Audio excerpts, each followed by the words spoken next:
औज़ुबिल्लाहि मिनश्शैतानिर्रजीम बिस्मिल्लाहिर्रहमानिर्रहीम। तमाम मेंबरान को खुश आमदीद और दुआ करता हूँ अल्लाह ताला तमाम मेंबरान को अपने हिफ्ज़-ओ-अमान में रखे और कोरोना जैसी वबा से दुनिया भर को निजात अता फ़रमाए ताकि ज़िंदगी अपने मामूल पर आ सके। आज हमने जिस मौजू का इंतखाब किया है वो है अंदराज मुकदमा और उसके कानूनी पहलू। तो हम इस पर बात करेंगे और इन तमाम वीडियोस का मकसद सिर्फ़ और सिर्फ ये है अवामुन्नास को उनके हकूक़ से आगाही देना ताकि वो अपने हकूक़ के लिए ख़ुद लड़ने झगड़ने की बजाय वो कानूनी दादरसी हासिल करें और माशरे का अमन और माशरे का जो है वो सिलसिला कार वो जारी व सारी रहे। तो अंदराज मुकदमा किस तरह मुमकिन है, ये कैसे करवाया जाता है, इस पर हम बात करते हैं। जब भी किसी थाने की हदूद में किसी एक शख्स से किसी दूसरे शख्स को या किसी ग्रुप से या किसी एक शख्स से किसी इंसानों के ग्रुप या गिरोह को कोई नुकसान पहुंचे, उनके जिस्म को, उनके मालो-ज़र को, उनकी जायदाद को नुकसान पहुंचे, तो आपके पास ये हक़ हासिल होता है कि आप जो आपका मुतल्लिका थाना जिसकी हदूद में आप उस वक़्त मौजूद हों, वहाँ आप बाकायदा तौर पर अंदराज मुकदमा के लिए दरख्वास्त गुज़ारें और उससे फिर वो लॉ इन्फोर्सिंग एजेंसीज़ यानी कि जो पुलिस है वो हरकत में आए और जो मुल्ज़म है जिससे ये वक़ूआ सरज़द हुआ है उसको अपने किरदार तक पहुँचाया जा सके। हम इस पे बात करेंगे सबसे पहले तो कानून की। दफ़ा 154 जो है 154 CRPC यानी कोड ऑफ क्रिमिनल प्रोसीजर जो है पाकिस्तानी कानून, उसके मुताबिक आप फ़ौरी तौर पर जाकर मुतल्लिका थाना में एप्लीकेशन गुज़ारेंगे, एक दरख्वास्त गुज़ारेंगे जिसमें आप अपनी तमाम बात जो है वो आप उसमें बयान करेंगे कि मेरे साथ ये हुआ, मेरे साथ ऐसे हुआ और इसकी वजूहात ये हैं। आप सारी की सारी बात उसमें दर्ज कर देंगे। उसके बाद फिर अंदराज मुकदमा होगा। अब सबसे पहले तो यह है कि दरख्वास्त किस तरह देनी चाहिए।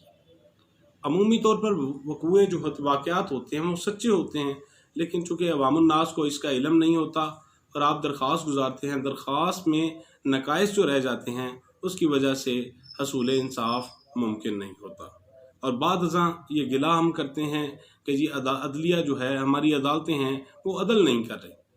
अदालत पाबंद होती है जो उसके सामने फ़ाइल जाती है, और फ़ाइल कब बनती है, कैसे बनती है।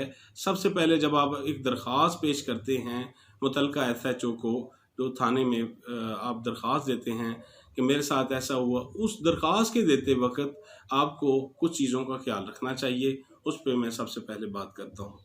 नंबर 1 तो इसमें कोशिश करें कि बिल्कुल आप वही दर्ज करें जो हक़ाइक़ व वाक़यात हैं। अपनी तरफ से बात को बढ़ाने चढ़ाने से आपकी दरख्वास्त में ज़ाहिर हकीकत तो नहीं रहती, फिर बाद अज़ां तफ्तीश और दीगर मराहल में अदालतों में ट्रायल के वक्त जाकर वो बोगस साबित होती है। फिर उसका फ़ायदा मुल्ज़मान को मिलता है। फिर बाद अज़ां आपके गिला और शिकवा जात होते हैं कि जी अदालत ने जो मुल्ज़मान थे उनको बरी कर दिया। अदालत तो ना आपकी दोस्त है ना आपकी दुश्मन है। अदालत तो एक इम्पार्शल, एक गैर जानबदार इदारा है, उसने तो उसी के मुताबिक फ़ैसला करना है। तो सबसे पहले मैं ये अर्ज़ करूँगा कि आपने दरख्वास्त लिखते हुए कुछ निकात का आपने ख्याल रखना है। वो कौन से नुकात हैं, आपने सबसे पहले ये देखना है कि इसमें कुछ झूठ ना हो।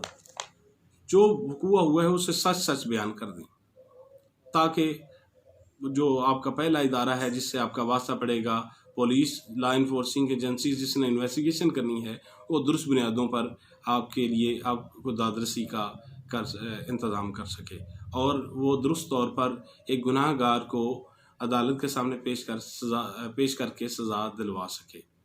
तो सबसे पहले तो जब आपके साथ वक़ूआ होता है तो कोशिश करें कि फ़ौरी तौर पर दरख्वास्त पेश कर दें थाना में। ऐसा ना करें कि इंतज़ार करते रहें कि फ़लाँ आएगा वो दरख्वास्त लिखेगा या फ़लाँ बंदा आएगा तो वो आके दरख्वास्त लिखेगा, वो अपनी तरफ से कुछ बातें इसमें शामिल करेगा। इंतज़ार ना करें। अब इसमें कानून ये कहता है कि एक बंदा जिसके साथ कोई वक़ूआ हो जाता है वो इस चीज़ का मुंतज़र रहे कि अब इसमें फ़लाँ को भी शामिल कर लो, फ़लाँ भी, जैसा हमारी रवायात में शामिल है। अमूमन हमारी जो ज़ाती अनाद है इनकी बुनियादों पर हम ऐसे लोगों को भी मुकदमात में शामिल कर लेते हैं जो कि उनका सिरे से कोई ताल्लुक़ ही नहीं होता। महज़ किसी मुल्ज़म के साथ जिसने वक़ूआ किया होता है उसके साथ ताल्लुक़दारी की बुनियाद पर हम उसको शामिल करते हैं। तो बाद फिर नताइज तो हकीकत के बरक्स ही आने हैं, आपकी सोच के बरक्स आएंगे और फिर आपको फ़ायदा होने के बजाय उल्टा नुकसान होता है। जब आपके वही मुल्ज़मान बरी हो के आपके सामने फिर रहे होते हैं तो फिर आपको तकलीफ़ होती है। फिर आप कहते हैं हमारा जुडिशल सिस्टम ठीक नहीं है, हमारे इन्वेस्टिगेशनल इंस्टीट्यूट ठीक नहीं है। तो इससे पहले आप अपनी ज़िम्मेदारी तो पूरी करें ना। तो मुकदमा दर्ज करवाने के लिए जो आप दरख्वास्त पेश करेंगे उसमें सबसे पहले आपने 5-6 चीज़ें हैं उनका ख्याल रखना है। एक तो ये आपने देखना है कि जिस जगह आप मौजूद हैं उसका ज़िक्र करें और आपके साथ कौन कौन मौजूद है, यानी जिसने ये वक़ूआ देखा है, ये वाक़या देखा है। और दूसरा वक्त उसमें बयान करेंगे, तारीख़ और वक्त उसमें बयान करेंगे और फिर आप बयान करेंगे कि किसने किया, क्या किया। और इसके अलावा जनाब वाला मैं अर्ज़ करता हूँ कि आप ये सारी बात लिखने के बाद आप बताएंगे कि क्या आपके साथ जो मुल्ज़म है उसकी पहले कोई अदावत, कोई दुश्मनी, कोई मुखालफत, कोई वजह इनात है जिसकी वजह से उसने ऐसा किया।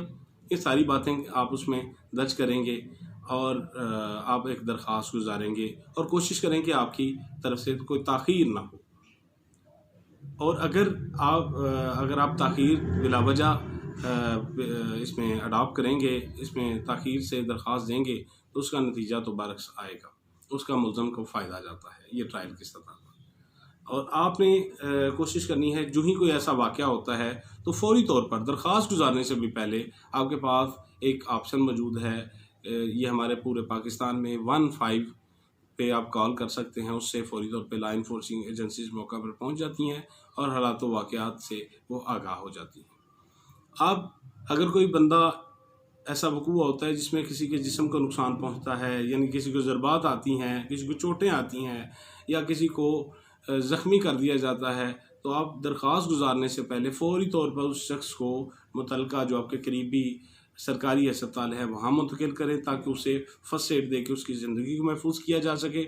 और उससे फिर वहाँ मौजूद जो काउंटर सेल बनाए गए हैं, खिदमत सेल जो बनाए गए हैं, खिदमत काउंटर भी उन्हें कहते हैं, वो फ़ौरी तौर पर मुतल्लिका पुलिस को इन्फॉर्म कर देते हैं और पुलिस आ जाती है। फिर आप वहाँ अपनी दरख्वास्त गुजारते हैं और दरख्वास्त गुजारने के बाद अगर आपकी FIR नहीं होती, उसकी 2 वजूहात हो सकती हैं। एक वजह तो ये हो सकती है कि 2 तरह के इसमें जुराइम होते हैं। एक होते हैं कॉग्निजेबल, काबिल दस्तअंदाज़ी, जिस पर पुलिस फ़ौरी तौर पर FIR दर्ज करके तो मुल्ज़म को पकड़ सकती है। कुछ होते हैं नॉन कॉग्निजेबल, जिस पर पुलिस फ़ौरी तौर पर मुल्ज़म को नहीं पकड़ती और ना पकड़ सकती है। इस पर कानून और ज़ाब्ता उन्हें पाबंद बनाता है। इसके अलावा भी कुछ ऐसी वजूहात हैं जिनकी बुनियादों पर ये पुलिस FIR आपकी दर्ज नहीं करती, या उसमें कई हमारे सोशल एलिमेंट्स हैं जैसे पॉलिटिकल हैं या फिर और कुछ मफादात हैं, कुछ ताकतवर तबकात होते हैं जो कि आपकी राह में रुकावट होते हैं। तो हालांकि कानून तो ये कहता है, दफ़ा 154 तो कहती है जो ही काबिल दस्तअंदाज़ी जुर्म की इत्तला पहुंचती है तो फ़ौरी तौर पर पुलिस यानी जो मुहतमिम थाना होता है, SHO जिसको कहते हैं, वो आपका मुकदमा दर्ज करने का पाबंद है। इसमें कोई इन्वेस्टिगेशन नहीं वो कर सकता और ना उसको करने का कोई इख्तियार हासिल है। मगर चूँकि हमारे यहाँ एक जो थाना कल्चर है उसमें भी खामियां हैं, ऐसा नहीं कि अवाम की सतह पर खामियां हैं, थाना कल्चर में भी कुछ खामियां मौजूद हैं और उनको दूर करते हुए भी शायद टाइम लगेगा। लेकिन आपके पास क्या रेमेडीज़ हैं? इन दिनों बड़ा अच्छा एक इक़दाम उठाया गया है कि एक हेल्पलाइन नंबर दिया गया है मुतल्लिका जो IGs हैं उनकी तरफ से। अगर आपका मामला नहीं हल होता तो आप फ़ौरी तौर पर उस नंबर पर, उस हेल्पलाइन नंबर पर भी कांटेक्ट कर सकते हैं। इसके अलावा जो हायर अथॉरिटीज़ हैं उन्होंने भी अपने नंबर्स जगह जगह मेंशन कर दिए हुए हैं ताकि आप उनसे रजू करके बर वक्त अपना मुकदमा दर्ज करवा सकें। अगर इन मामलात के बावजूद पुलिस आपका मुकदमा दर्ज नहीं करती तो आपके पास ये रेमेडी है कि आप फ़ौरी तौर पर SHO नहीं करता, ऊपर चले जाएं, आपके पास SDPO है या DPO डिस्ट्रिक्ट पुलिस ऑफिसर होता है, उसके पास जाकर दरख्वास्त गुजारें। अगर वो भी नहीं आपकी बात सुनता तो फिर आपके पास मुतबादल एक हल है कि आप किसी वकील से रजू करें। वकील साहब आपका जो मामला है उसे अदालत के रूबरू पेश कर देंगे। उसे हम कहते हैं 22A 22B की पिटिशंस। ये ज़ाब्ता फ़ौजदारी के तहत आता है 22A 22B। उसमें जस्टिस ऑफ पीस जो है, मतलब एक जज को मुकर्रर किया जाता है। अमूमी तौर पे तो ये किसी भी शख्स को किया जा सकता है, लेकिन हमारे यहाँ एक जज को जस्टिस ऑफ पीस मुकर्रर किया जाता है। एडिशनल डिस्ट्रिक्ट एंड सेशन जज जो होते हैं उनके पास ये इख्तियारात होते हैं। वो फिर पुलिस को हिदायत और हुक्मनामा जारी कर सकते हैं कि मुकदमा दर्ज करके इसकी जो कार्रवाई की जाए। एक तो आपके पास ये है। अगर इसके बावजूद आपका जस्टिस ऑफ पीस भी आपके मुकदमा दर्ज करने में हेजिटेशन फील करे या आपका ऑर्डर जारी करने में हेजिटेशन फील करे, आपको इनकार कर दे, रिफ्यूज़ कर दे, तो उस सूरत में परेशान होने की कोई ज़रूरत नहीं।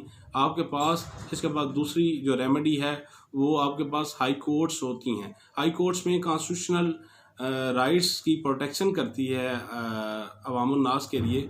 तो आप एक आर्टिकल 199 कॉन्स्टिट्यूशन ऑफ पाकिस्तान के तहत आप वहाँ पटिशन दायर कर सकते हैं, वहाँ से अहकाम सादर हो जाते हैं। अगर आप समझते हैं कि आपके पास मुआशी तौर पर इस कदर वसाइल मौजूद नहीं कि आप हाई कोर्ट्स तक जा सकें, तो आपके पास अगर पुलिस और अदालत आपका मामला सुनने से इनकार कर देती है, तो फिर आपके पास एक हक हासिल है कि आप प्राइवेट कंप्लेंट यानी इससे इस्तगासा कहते हैं, ये भी ज़ाब्ता फौजदारी के अंदर इसकी प्रोविजन मौजूद है। आप उसको उसके तहत अदालत में डायरेक्टली अपनी बदरिया काउंसल यानी कि किसी वकील को इंगेज करके तो आप अपनी जो इस्तगासा है, अपनी कंप्लेंट है, वो फाइल कर सकते हैं। अदालत भी उन मुल्ज़मान को तलब करके तो आपकी दादरसी उसमें करती है। अब दूसरी बात कि क्या अंदराज मुकदमा से कबल तफ्तीश की जा सकती है, तो ये बड़ी क्लियर है। इस पे कतई तौर पे किसी SHO के पास, किसी अथॉरिटी के पास मुकदमा दर्ज करने से पहले तफ्तीश करने को कोई इस्तेहकाक हासिल नहीं है। और दूसरे नंबर पर ये उमूमी तौर पर ये थानों में ये बात करते हैं, ये SHO साहिबान या जो तफ्तीशी ऑफिसरान होते हैं, वो कहते हैं कि हम आपकी जो 24 सात के तहत आपकी एप्लीकेशन दाखिल दफ्तर कर देंगे। तो इसमें बड़ा क्लियर कानून ये कहता है कि जब तक FIR दर्ज ना हो, ये 24 सात को यूटिलाइज ही नहीं कर सकते। ये 24 सात है क्या? पुलिस रूल्स 1934 के जो है चैप्टर नंबर 24 है, उसका रूल 7 उसकी बात करते हैं कि इसके तहत, हालांकि उसमें क्लियरली लिखा हुआ है कि आफ्टर रजिस्ट्रेशन ऑफ FIR ये किसी मुकदमे को खारिज कर सकता है या उसको आगे बढ़ा सकता है अगर हालात व वाक़यात मशकूक हों।